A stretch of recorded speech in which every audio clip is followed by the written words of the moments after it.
नमस्कार दोस्तों, welcome to our YouTube channel. Discuss करेंगे अधिगम अक्षमताओं के बारे में, जो जिससे क्वेश्चन आपका जितने भी टेट एग्जाम्स है, हर टेट एग्जाम्स में आपको देखने को मिलता है। कुछ इंपॉर्टेंट अधिगम अक्षमता यानी कि लर्निंग डिसेबिलिटीज़ को मैंने उठाया हुआ है, जिनके बारे में हम डिस्कस करने वाले हैं, जो कि आपको स्क्रीन पर शो हो रही होंगी। चलिए शुरू करते हैं। सबसे पहले आ जाता है आपका डिसलेक्सिया। डिसलेक्सिया एक्चुअल में है क्या, सब कुछ डायग्राम के थ्रू समझेंगे ताकि आपको किसी तरह की कोई समस्या ना हो। डिसलेक्सिया वाला बच्चा कुछ इस तरह के वर्ड्स उसे दिखाई देते हैं या फिर कुछ इस तरह के वर्ड्स वो लिखेगा, यानी कि अक्षर और शब्द पहचानने में कठिनाई आएगी, पढ़ने की गति और प्रभाव में समस्या होगी, धीरे धीरे पढ़ेगा। हस्तलेखन में कठिनाई यानी कि राइटिंग उसकी सही नहीं रहेगी, जैसा कि आप यहाँ पर देख सकते हो।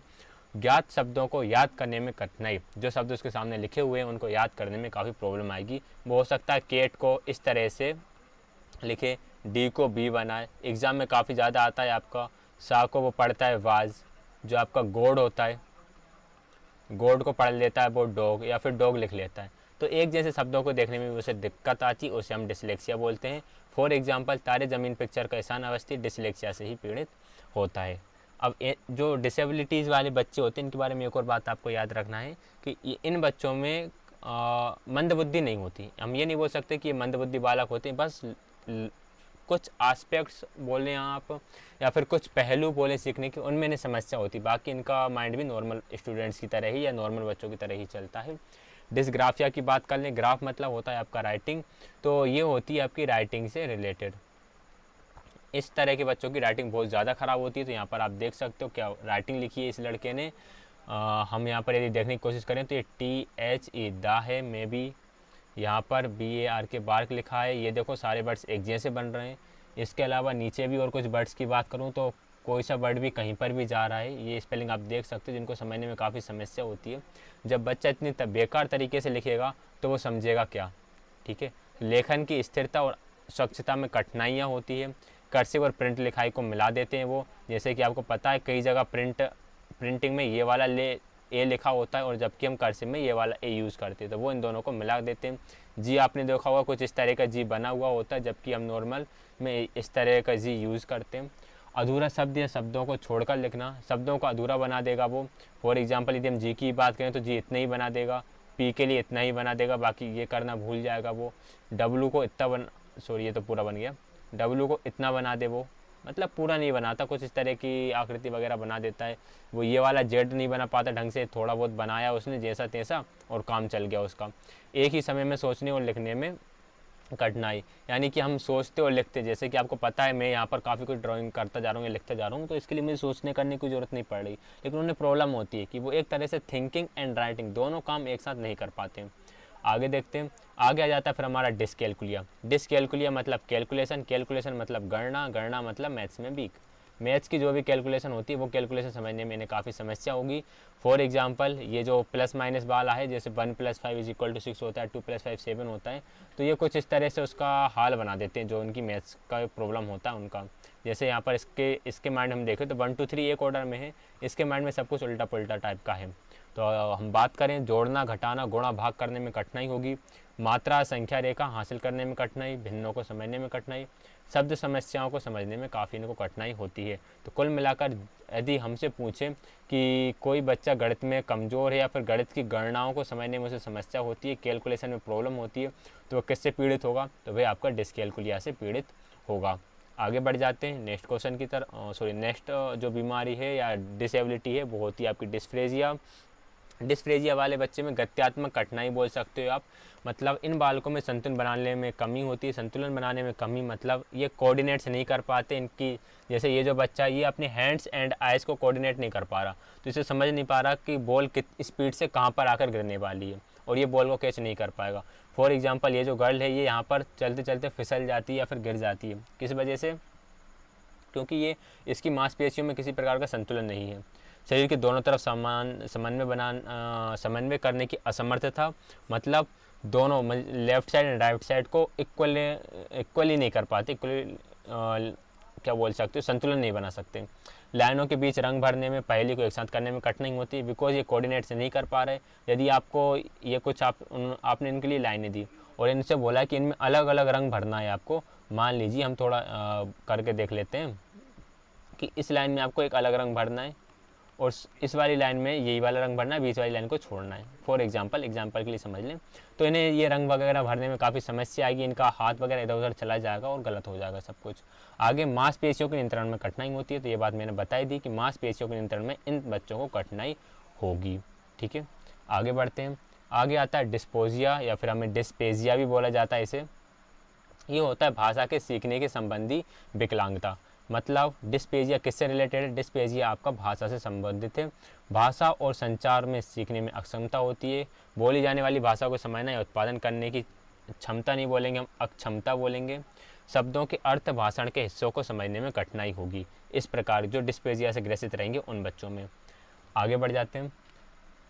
कम्युनिकेशन इनका ठीक नहीं हो पाता, जैसे कि आप यहाँ देख रहे हो कि दो लोग अच्छे तरीके से कम्युनिकेट नहीं कर पाते, या फिर इसने कुछ बोला तो इसके माइंड में कुछ गया ही नहीं, ये समझ ही नहीं पाया कि इस बंदे ने बोला क्या है मुझसे, मैं इसका क्या रिप्लाई करूँ, तो ये आपका डिस्पेजिया के अंदर आ जाएगा। आगे बढ़ते हैं। आगे आ जाता है आपका APD। APD आपका होता है auditory processing disorder. Auditory processing disorder मतलब आपके ऑडियो से रिलेटेड है, ऑडियो मतलब आपके सुनने से रिलेटेड है। तो आप चीज़ों को सही से सुन नहीं पाते या फिर एक को ग्रहण नहीं कर पाते अपने कानों के माध्यम से, माइंड में उसकी प्रोसेसिंग सही से नहीं हो पाती, तो उसे हम APD डिसऑर्डर बोलते हैं। ध्वनि में सूक्ष्म अंतर को अलग करने की अक्षमता होती है। तेज़ गति से बोली गई आवाज़ को गलत तरीके से ग्रहण कर लेते हैं। शब्दों में ध्वनियों के बीच सूक्ष्म अंतर नहीं कर पाते, और आवाज़ कहाँ से आ रही है ये बताना इन बच्चों के लिए मुश्किल होता है। ये समझ नहीं पाते कि किसी ने बोला तो कहाँ से बोला, किस तरह से बोला, कौन इन्हें बुला रहा है। यदि दो एक जैसी ध्वनि हो, जैसे मंदिर, जैसे आप मान लो कि ट्रक का हॉर्न हो या ट्रेन का हॉर्न हो, तो ये उसमें अंतर नहीं कर पाती, इनको एक ही समझ लेते हैं। गाड़ी के हॉर्न में डिफरेंस नहीं कर पाते। दो बच्चे चिल्ला रहे हैं तो उनकी आवाज़ को ये सही तरीके से ग्रहण नहीं कर पाएंगे। ये होते हैं हमारे श्रवण प्रसंस्करण विकार यानी कि APD ऑडिटरी प्रोसेसिंग डिसऑर्डर वाले बच्चे। आगे आ जाता है आपका VPD। VPD मतलब होता है विजुअल प्रोसेसिंग डिसऑर्डर। विजुअल मतलब किससे संबंधित है? ये देखने से संबंधित है। इसमें क्या क्या अक्षमताएं हो सकती हैं? आकार या अक्षरों में सूक्ष्म अंतर, गहराई या दूरी को गलत भांपना, आँखों व हाथों के समन्वय के साथ समस्या, या फिर सही प्रतिलिपि ना कर पाना। जब वो सही से देख नहीं पा रहा तो सही प्रतिलिपि तो वो कर ही नहीं पाएगा, नहीं देख पाएगा सही से तो आँखों और हाथों का समन्वय भी नहीं बना पाएगा, देखेगा कहीं और हाथ उसका जाएगा कहीं और। आकार या अक्षरों में सूक्ष्म अंतर मतलब यदि माइनर चेंजेस होता है अक्षरों में या फिर साइज़ में, तो ये उसको पहचान नहीं पाते। फॉर एग्जांपल ये नहीं बता पाएंगे कि ये आपका एक स्क्वायर है और ये आपका एक पैरेललोग्राम है, क्योंकि ये इसको में से डिफरेंस नहीं बता पाएंगे। तो कुछ इस तरह का विकार इनमें मिलेगा। इसके बाद आता है हमारी 8th डिसऑर्डर, जिसे हम बोल सकते हैं ADHD। इससे एग्जाम में क्वेश्चन आते हैं सीटेट में। Attention deficit hyper active disorder. इसमें क्या हुआ? इसमें बच्चे बहुत ज़्यादा, ये समझ लो उपद्रवी जो बच्चे होते हैं वो इसी के अंतर्गत आते हैं।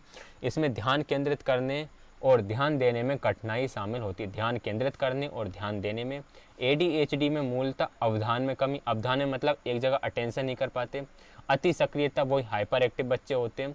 इस प्रकार के बच्चों को अक्सर बैठने में समस्याएं रहती हैं। बैठने में समस्या मतलब ऐसा बैठना नहीं, मतलब एक जगह बैठकर कुछ काम करने में समस्या होती है। ध्यान केंद्रिता, निर्देशों का पालन करने, व्यवस्थित रहने और गृह कार्य पूरा करने आदि जैसे कार्यों में समस्याएं उत्पन्न होती हैं। आप सभी समझ सकते हो। जैसे ये बालक को देख लो, बिल्कुल इसने धूम मचा रखी है अपने घर पर और बिल्कुल हरा पीला होकर बैठा है, खड़ा हुआ है अपने यहाँ पर। तो ये ADHD विकार वाले बच्चों की सामान्यतः चीज़ें हैं। अब ये डिसऑर्डर ऐसा है कि कई बच्चों में होता है, बचपन में एज के साथ चला भी जाता है और किसी में रह भी जाता है। स्वालीनता की बात करें, ऑटिज्म, तो ऑटिज्म को ASD भी बोला जाता है, ऑटिज्म स्पेक्ट्रम डिसऑर्डर इसी के अंतर्गत आएगा। इसमें बच्चे संवाद स्थापित करने, शारीरिक भाषाई ज्ञान को पढ़ना, दोस्त बनाने, आंखों का संपर्क करने में कठिनाई होती है। आंखों का संपर्क मतलब आई कांटेक्ट बना के बात नहीं कर पाते, हमेशा झुके झुके से रहेंगे, अकेलापन से महसूस करेंगे। कुछ यहाँ पर आप ये लड़के को देख सकते हो, बिल्कुल अकेले बैठी हुई है। संवाद स्थापित करने यानी कि किसी से कम्युनिकेट करने में काफ़ी प्रॉब्लम होगी। किसी से यदि इसको बात स्टार्ट करना है तो वो इस तरह की समस्याओं को उस टाइम पर काफ़ी समस्याओं को ये फॉलो करते हैं। तो ये कुछ हमारे डिसेबिलिटीज़ हो गई जिनके बारे में हमने डिस्कस करा हुआ है। इसका PDF आपको टेलीग्राम चैनल पे मिल जाएगा। टेलीग्राम चैनल ज्वाइन करने के लिए आपको वीडियो के डिस्क्रिप्शन में लिंक मिल जाएगा, लिंक के थ्रू आप ज्वाइन कर सकते हो।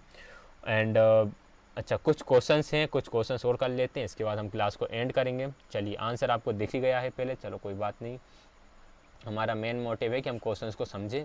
एक बच्चे की कॉपी में लिखने के लिए विपरीत छवियां, दर्पण छवि आदि जैसी गलतियां मिलती हैं, इस प्रकार का बच्चा लक्षण प्रदर्शित करेगा। लिखने में समस्याएं हैं तो क्या होगा? आप अधिगम में असक्ता, अधिगम में कठिनाई, अधिगम में समस्या, अधिगम में असुविधा। तो option number A right answer हो जाएगा, अधिगम में असक्ता। और लिखने में प्रॉब्लम है तो आप किसकी तरफ जाएंगे? हम जाएंगे डिसग्राफिया की तरफ। ठीक है, यदि ऑप्शन में डिसलेक्सिया होता तो पहले हमें डिसलेक्सिया की तरफ जाना होता, यदि डिसलेक्सिया ना हो तो फिर हमें डिसग्राफिया की तरफ जाना रहेगा। विकृत लिखावट से संबंधित लिखने की कमी का क्या कारण है? विकृत लिखावट यानी कि उसकी खराब हैंड राइटिंग यानी कि खराब लेखन। तो ये किससे संबंधित रहता है? डिसग्राफिया से संबंधित रहता है ये। आगे बात चलते हैं। एक बच्चा जो आंशिक रूप से देख सकता है उसे शिक्षा नहीं देनी चाहिए क्योंकि वह उसके किसी काम में नहीं आएगी, उसे अलग संस्था में डालने की आवश्यकता है। विशेष प्रावधान करते हुए उसे नियमित विद्यालय में रखना चाहिए, बिना किसी विशेष प्रावधान करते हुए उसे नियमित विद्यालय में रखना चाहिए।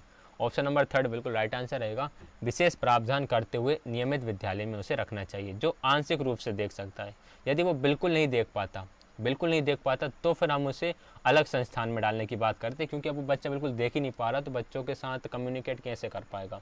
ठीक है ना बात। आगे चढ़ते हैं नेक्स्ट क्वेश्चन की तरफ। शब्दों के अक्षरों के क्रम को पढ़ने में कठिनाई का अनुभव करना अक्सर चाक्षुष स्मृति के हाथ से जुड़ा हुआ है। डिसलेक्सिया, डिसग्राफिया, डिस्कैल्कुलिया या फिर डिस्प्रेक्सिया। तो ऑप्शन नंबर फर्स्ट बिल्कुल राइट आंसर हो जाएगा, डिसलेक्सिया। बच्चा अक्षर के क्रम को देखकर सही से पढ़ नहीं पा रहा है। डिसग्राफिया आपका होता है राइटिंग से रिलेटेड, और हमारा डिस्कैल्कुलिया होता है आपका डिस्कैल्कुलिया होगा आपका मैथ से रिलेटेड। और जो आपका डिस्प्रेजिया है, डिस्प्रेजिया होता है जिसमें आप कोऑर्डिनेट बनाने में प्रॉब्लम होती है। ठीक है ना बात। मसल्स का, मांसपेशियों का समन्वय नहीं कर पाते। लास्ट है, गतिक कौशल की अधिगम नियोग्यता कहलाती है। डिसग्राफिया, डिस्कैल्कुलिया, डिस्फ्रेजिया या फिर डिस्फोजिया। डिस्फोजिया नहीं, ये डिस्पेजिया है जो कि आपका भाषा से संबंधित रहता है। तो इसका आंसर ऑप्शन नंबर थर्ड रहेगा, डिस्फ्रेजिया। डिस्प्रेजिया मतलब जिसमें आप मसल्स का संतुलन नहीं बना पाते, जैसा कि हमने देखा था वो बच्चा गेंद को नहीं पकड़ पा रहा था। तो इसी के साथ ये सारी अधिगम अक्षमताएं कंप्लीट हो जाती हैं। मोस्ट इंपॉर्टेंट अधिगम अक्षमता मैंने कराई है। वीडियो पसंद आया तो प्लीज़ वीडियो को लाइक करें एंड वीडियो को शेयर करें और साथ में ही चैनल को सब्सक्राइब करें। पीडीएफ के लिए टेलीग्राम चैनल ज्वाइन कर सकते हैं जहाँ पर आपको सभी सारा कंटेंट प्रोवाइड हो जाएगा पीडीएफ के रूप में। न्यू अपडेट्स भी मिलते रहेंगे कि न्यू वीडियो किस किस तरह की आने वाली हैं। तो हमारे साथ जुड़े रहने के लिए आप सभी का बहुत बहुत धन्यवाद।